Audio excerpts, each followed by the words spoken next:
Hello, and a very warm welcome to Cultural Communication Confidence with me, Victoria Reynoldson. And I'm incredibly excited to welcome a guest onto the podcast today. We have Corina Goetz with us. Hello, Corina. How are you today? Hello, Victoria. Nice to be on your podcast. Thank you so much for having me. It's an absolute pleasure.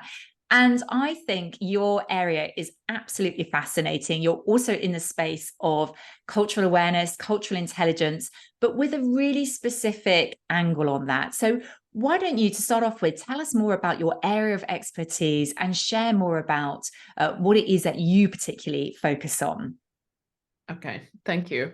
Well, thank you again for having me. So it's such a pleasure to be on your podcast. And I think that's such an important topic. So I am a specialist for the Middle East, predominantly for the Gulf area. So when I say Gulf, I mean Saudi Arabia, Kuwait, UAE, Qatar, Oman, and Bahrain. And basically it's something that I've been really passionate about for quite a long time, because I've worked with a lot of people from that region for quite a sort of, I'd say, about 20 odd years.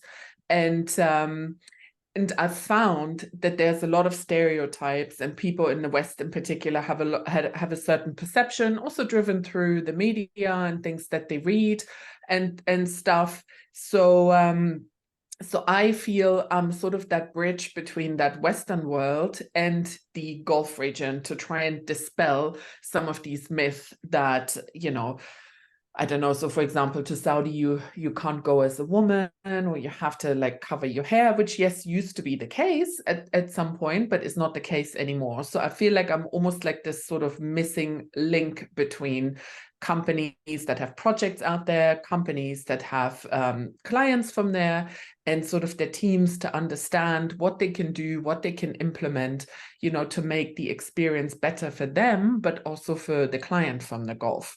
So yeah, and it's sort of my passion, because I feel, with trying to understand a different culture, I think you can bring people together, and you can create these beautiful relationships if you just try and open your mind a little bit and just be mindful that not everything has to be the same. Fantastic. Wow. And there's so much you said in there, which I want to go into in detail. And first of all, I just want to say a huge thank you for defining even what do we mean when we talk about the Gulf, because I think sometimes people are not very clear about the different words that people use. What do we mean? What countries do we actually mean when we refer to that? And I'm just going to wind back a little bit, because I'm sure as the listeners were just hearing you explain what your area of expertise is, they were thinking, wow, that is really fascinating. So how did you get into that? What was your sort of way into really being this expert in the area of the Gulf? I think there's a couple of different things. I think I fell into this area really by accident, because I worked always in hospitality, specifically in five-star hotels. And that area, or the Middle East or the Gulf region, really came to life when I started coming to London. I'm originally from Germany. And where I grew up in Germany, I actually grew up in East Germany. Like, I'd never met an Arab person in my life. I don't speak any Arabic, so I had no previous touch points in my life with this culture. But when I came to London, in the one of the hotels that I started working at, there were a lot of Arab customers. And it was really interesting, because some of my colleagues found it really difficult to deal with them. And for me, it came very natural and it came very easy. So, I would always get these sort of customers, and they sort of gravitated towards me, because I took a bit of an interest in what was going on, where were they from, how was their family. So I just showed more interest, I guess, than some of my colleagues who weren't, who just couldn't really relate, or they didn't really want to relate. I mean, it's, everybody's different. So, And that's when I then also started seeing there were so many questions. And this was sort of like early 2000s. So again, you know, the internet wasn't what it is today. There wasn't really, social media wasn't really on the scene at the time. So it was much harder to try and understand who were these people. You know, a lot of the names were very similar, and to try and get that information wasn't as easy, and there weren't that many people you could actually ask. I mean, I was really lucky. I had a really great mentor at the time, and I would ask him all these questions. Who are these people? How are they related? Why have they fallen out? Have they made up? Explain to me this, explain to me that. And he would explain all of this. And this sort of opened up a whole new world. And I think, you know, I then did a bit of training here and there, but I think during COVID actually really coincided with Saudi opening up a lot more and bringing out their Vision 2030 and doing all these projects.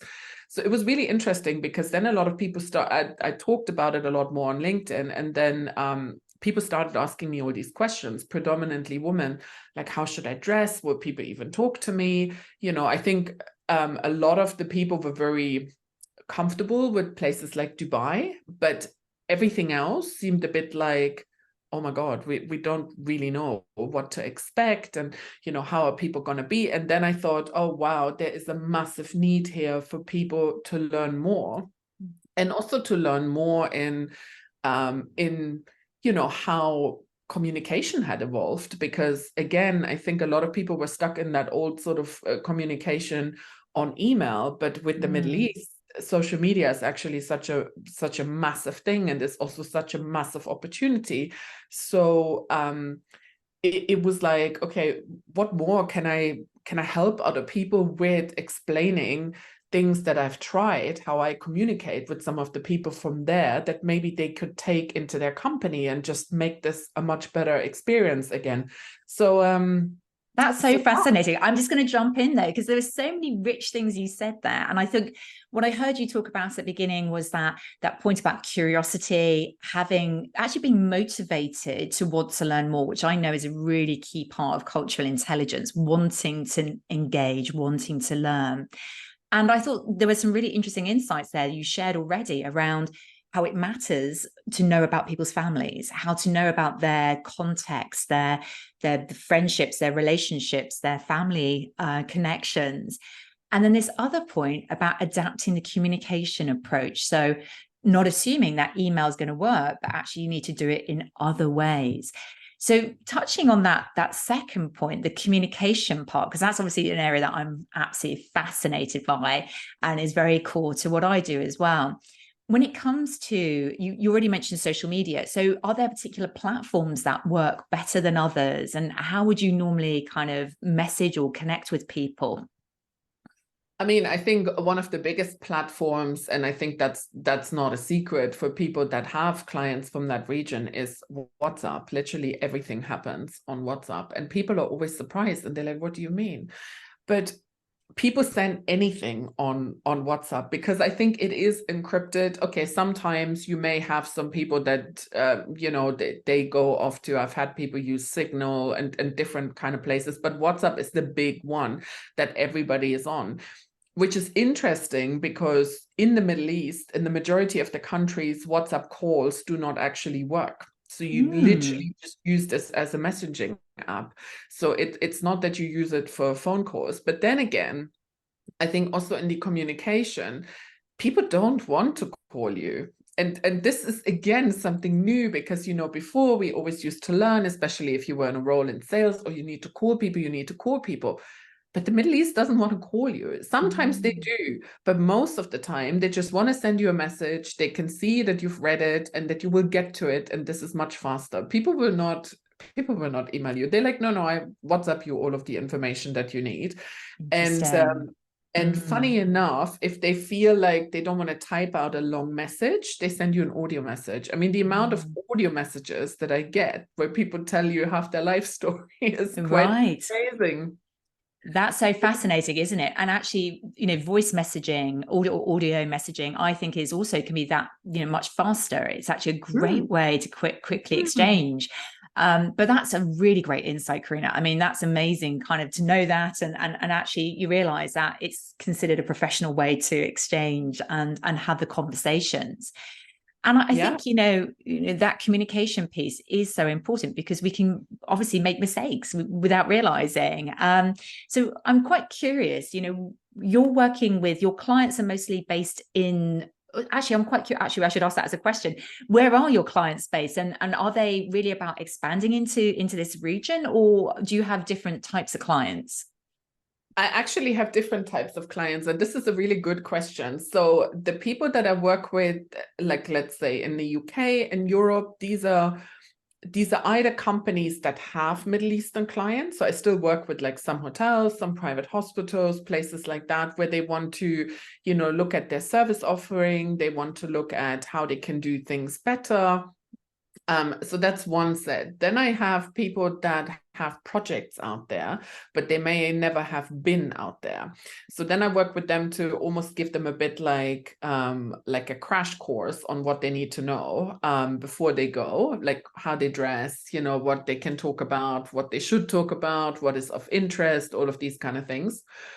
Then I have people that I work with, again, from like the Western region, where, they want some kind of ongoing support. So they have Middle Eastern clients, but they want to stay abreast of all the news, and they just haven't got the capacity to do that themselves. So that's why they then work with us, because we do certain newsletters, we do reminders for special days, all of those kind of things. So this is sort of the Western angle. But then I still have clients from the Gulf, and this is where it gets interesting, because that's where I test out all these strategies for people that I've known for years and years and years. And when they come to London, sometimes we do things, or we recommend things for them. And so there's this whole element that we have to stay in touch with them as well. And that's obviously then something that we teach, because we see it works, and we test out different things. We test out different channels, different social media channels. Where do people respond to? How do they respond to? We do it also not like as an overall, we do it segmented by countries. So if there's something happening in Saudi, we have a Saudi list that we go to, and but that's within social media. So and then if something else happens in the UAE, then we have a UAE list. And that's what we then teach all the clients in the West. And we say, listen, this is what we do. So, and this is the results or the response rate that we've gotten.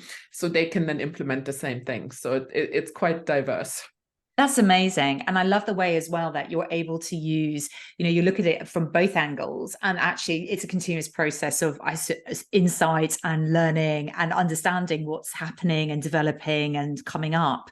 So that is amazing. And I can imagine your clients greatly kind of benefit from that.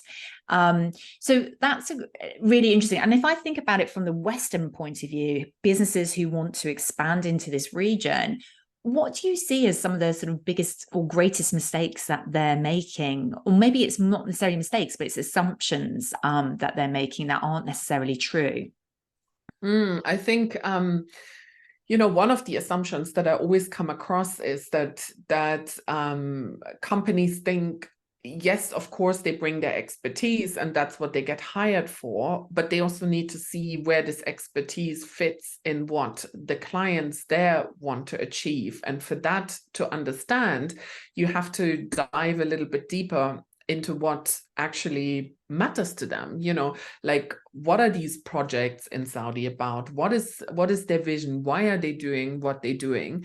And I think the ownership is then also on these sort of providers of these specific services that they get hired for, to prepare themselves and prepare the team, so they know what they're walking into. They know, I don't know, how maybe is a day different there because people go to pray, and this is just something that you have to respect. Or people will leave a meeting because they go and pray, because this is part of their, of their culture and their religion, and people should not take offense to this. So it's those kind of, I think, nuances. Or if you go out for a trip, you plan it around like, you don't go on certain days when you know they have certain holidays and then expect people to be available, because they won't be. And so it's that, I think, is that cultural match where you respect what the other party or what is important to them, so you can better bring it together. But that obviously takes a certain amount of education and work before. And I think if you haven't done that, I think you will come across so many different things where you think, oh my God, I just wish I had known this. Absolutely. And I suppose that can be really the big difference between successfully having a great sort of opportunity, realize, and being able to expand business, and then actually all falling very, very flat. Yeah, I can imagine that must be incredibly important, that knowledge piece, building up the awareness and understanding, the simple things, but they are not simple, such as when are holidays, when is the weekend? That varies, I know, across the region, right? So I think these things can be really, really interesting. So that's really, really helpful. And I can imagine your expertise is hugely helpful to these companies that expand. What about the other way around? What sort of perceptions, or what sort of areas do people who are coming, say, to London, to the UK, what kind of perceptions do they have, or what sort of assumptions do they have about how life is, which are perhaps not in line with kind of reality today? What do you mean, like people like in London, what life is like over there? Yeah. So you talked about some of your clients coming from the region Yes. to London, for example. Yeah. I think there's like massive perceptions in terms of everybody has tons of money to spend. The budgets are unlimited, which they aren't. Maybe like this used to be the way 20 years ago, but it's not like that anymore. People have very structured processes, and people will go and like look at different options. They will not just look at one option, and if this is the most expensive options, they will say, okay, no, this is great. No, people will look at 3, 4, 5 options to make sure they get the best the best offer, the best service. So I think that's one of the things. One of the very basic things that I come up against a lot is where people even say, do these people from the Gulf region even speak English? And that is such a massive thing where I just think, wow, this is like, in a way, this is almost like borderline offensive, because a lot of people from the Gulf region, they've studied in the UK, they've studied in the US, like their English is perfect. So that's not really a concern anymore. Yes, maybe it used to be a concern quite a few years ago, but not so much anymore. I mean, a lot of the children that I also now see from some of the people that I know there, they grow up bilingual, and they speak Arabic and English, and they speak English like any other English person. So I think it's some of these myths that, or that people say to me, we need to show them what is the newest restaurant or the hottest thing. And then here I am saying, no, you don't, because they probably already know. And they say, what do you mean? And I say, well, everybody there is on social media. I mean, the internet penetration, this is so interesting. The internet penetration in the Gulf is like at over 90%. And pretty much, I think around 90% as well, 85 or 90% of people there are on social media. And that just tells you everything you need to know, because the amount of times people have said to me, oh, Corina, have you heard about this new restaurant? And I'm thinking, no, I haven't, and I live here, So I think people are incredibly well informed, and that's something that should not be underestimated. They've definitely done their homework. They know, they've been coming here or to the US or wherever, maybe in Europe for a long time, probably since they were children, and they're very well aware of things. So I think that's, but that's something I still come up against. Yeah, absolutely. And I think that's a really great observation and sharing, because I think, there are some assumptions people might make. And in fact, the cultures are quite integrated in that way, that people have been studying here or in the US, as you mentioned. I'm also quite curious. You talked earlier a little bit about Saudi and how things are evolving there, particularly with women, and you talked about future orientation. Could you just share a bit more around that in terms of what's happening, particularly in that country? Yeah, I think from when I first went to Saudi back in 2011, it was a very different experience. So, for example, a tourist visa was not a thing. You couldn't get a tourist visa. The only way you could get a visa was either for business, or you would go on a religious, like you would go on Hajj, if you were a Muslim. So, but you could never just go and say, oh, I just want to go and explore and see what it's like. That just did not exist. If you went as a woman, even on business, you had to undergo, there was quite a lengthy process to get a visa. You had to get somebody to sponsor you. Then they had to submit the sponsorship to the Ministry of Interior. Then they had to approve it. Then it had to come back. You had to go to the embassy here. And if you were lucky, it got approved. It also hinged on a couple of other factors. So, for example, I mean, I was lucky back then, my visa was approved, but I had a colleague at the time who was a lady who was not married, and she was refused. So there were a lot more things. Then not only that, so then you got on the plane, and then you knew, as a woman in particular, you had to get changed. And I think this is the perception that a lot of people still have.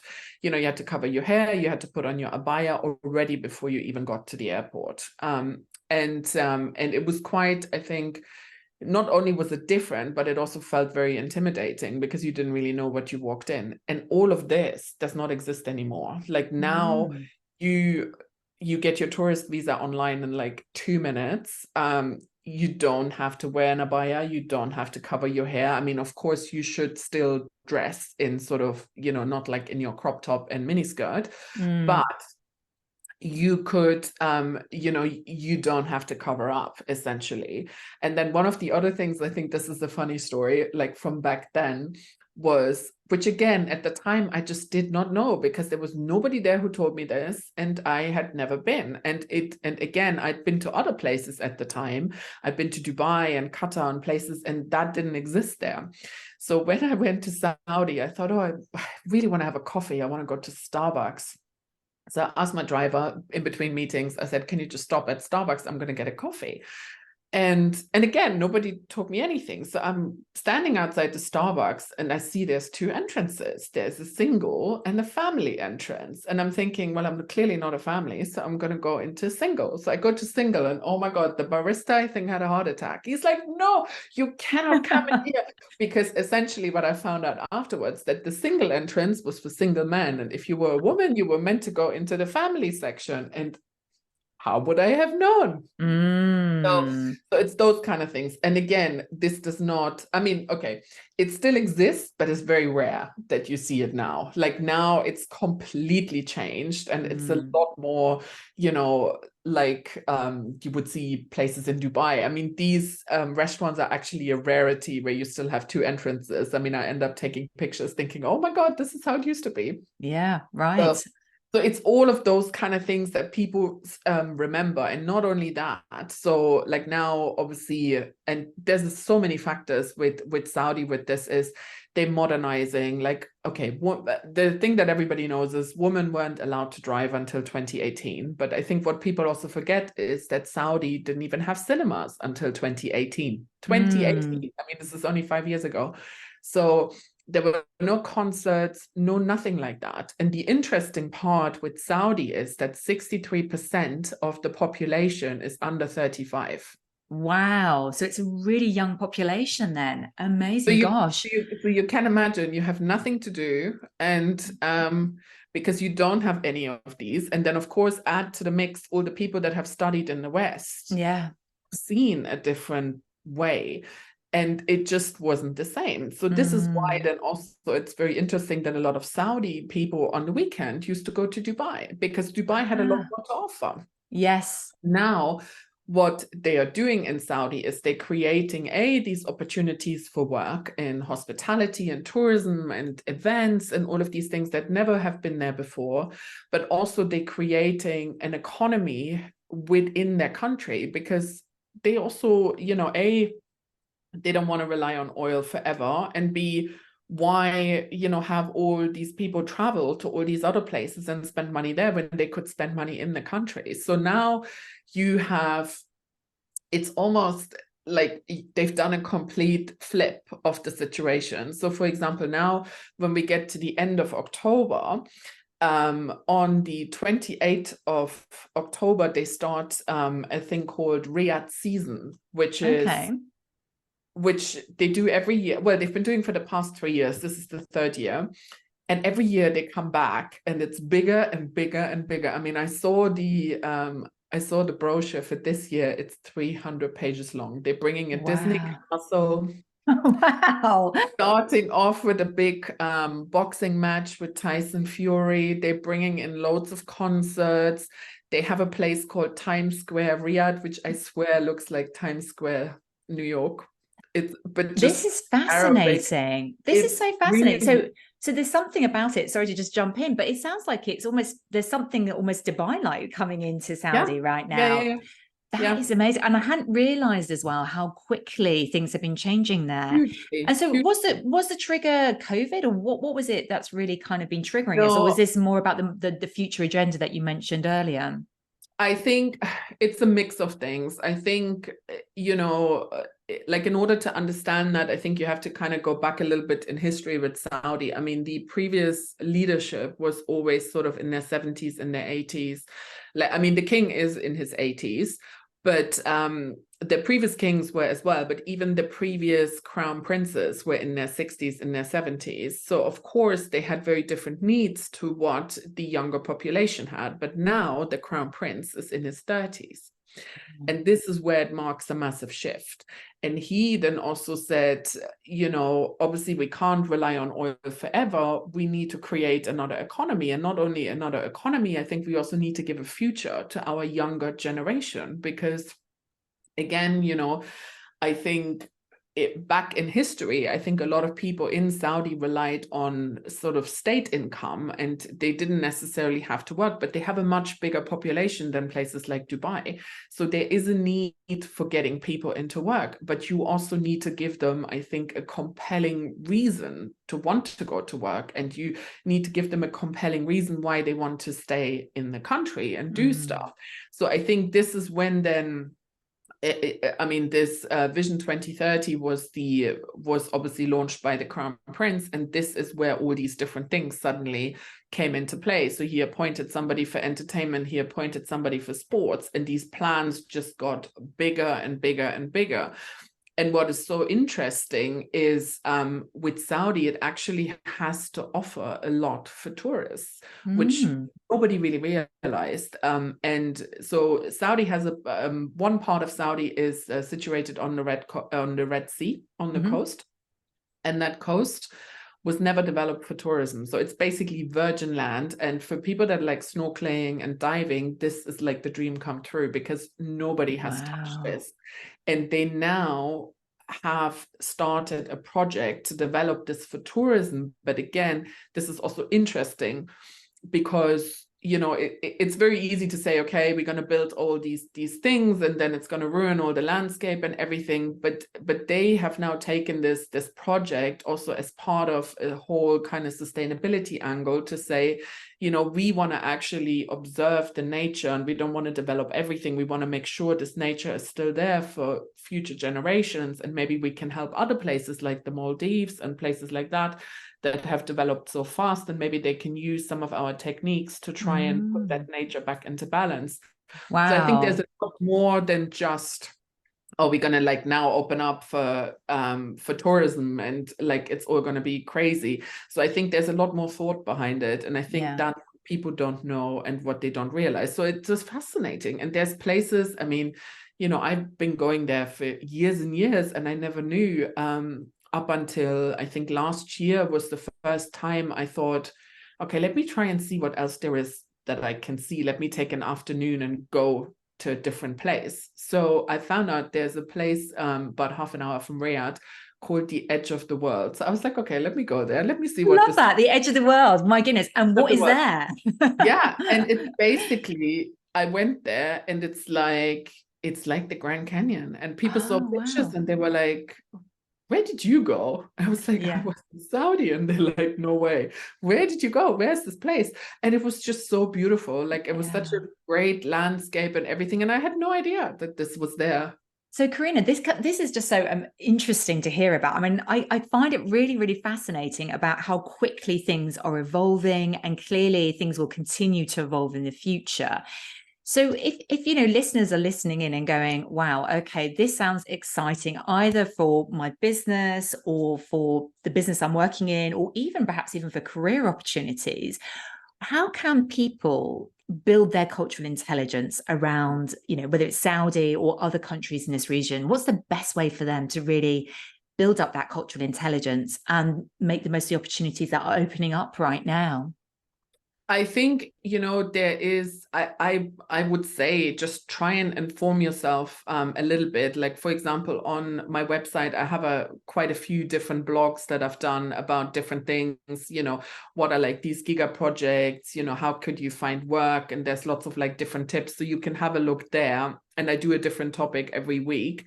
But I would say just start reading up on things and just look into it a bit more, because there's huge amount of opportunities. There's so many expats, and it's really, I think the best way I could describe it is, I think Saudi is what Dubai was 20 years ago, and it's just moving at such a big pace that the opportunities are definitely there, and there's so much talk about it. And it's so interesting because Saudi is very active on LinkedIn.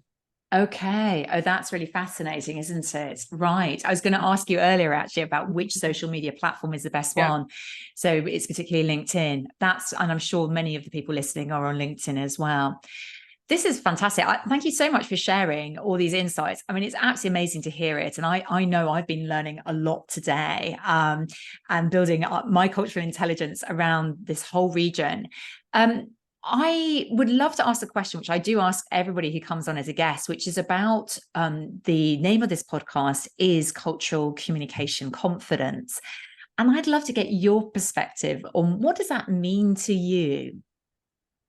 I think it's about, asking more questions and listen, I think, to people, and then listen what people tell you, and where, especially when you communicate with them, where do they want to communicate? Like, what is their preferred method? Is it on social media? Is it on email? Because it's not the same for everybody, and it's different for different nations. And I think that's the way forward. And also, just because what they're telling you today, it may be different next month, because maybe there's a new social media and maybe you didn't know about it, and they tell you, oh, let's hang out here or there, and this is a new platform that we're using. And I think so you just have to be open and embrace that, and look out for the people that you are working with, how you can make this work for both sides. I love that. So, two things I really heard as the main points: ask lots of questions and really listen to the answers. Don't assume that you know the answers. That's amazing. Thank you so much. Now, what if, people are listening and they're thinking, well, I'd actually need a bit more support in this. Actually, I'm serious about either expanding my business, or the business I'm in is serious about expanding this region. How do you help people? What is the sort of ways that you can support people who are perhaps thinking they need your expertise for them? So we have a couple of different tools. So I work with people one-on-one. I do company training, but also I feel, I want to support more people, and also like small entrepreneurs. So I also have a Middle East hub where we do masterclasses every month. We do a question and answer session every month. And, we send you a lot of the information. We send you updates about all these projects, or what's happening, what holidays are coming up. And so, I generally find this is a good mix of, you can attend some of this stuff live. You can also watch it back. So you can learn at your own pace, but you can also ask questions. And so I think we are like your support mechanism in the background. So I think there's lots of different ways but people could also connect with me on LinkedIn. I do a lot of stuff on LinkedIn where you can read. We talk about whatever the new topic is that we're discussing on our blog, which we actually call the Middle East Sunday Pages. So we promote all of that on LinkedIn as well. So you can just get a feel initially first to see if that's of interest. Fantastic. And I love the different ways that people can also engage and come in and get further support. So what is the best way for people to connect with you? Is that on LinkedIn, or if people want to find out more and follow you, where is the best place? So I think definitely LinkedIn is the best place. I mean, I'm also on Instagram, TikTok, all of these kind of platforms, but I think LinkedIn is sort of like where I'm most passionate about. And then, of course, on the website, which I'm sure you're going to link, it's star-impact.co.uk, and you can find all the other information there. Fantastic. Well, we'll put all your links into the show notes so people can follow up with you directly. But Corina, thank you so much for being here today. It's been an absolute pleasure to have you on the podcast. I've learned huge amounts myself. It's been absolutely fascinating talking to you. And I really appreciate you taking the time to share your expertise today. No, thank you so much for having me. This was really a lot of fun. Thank you. Thank you.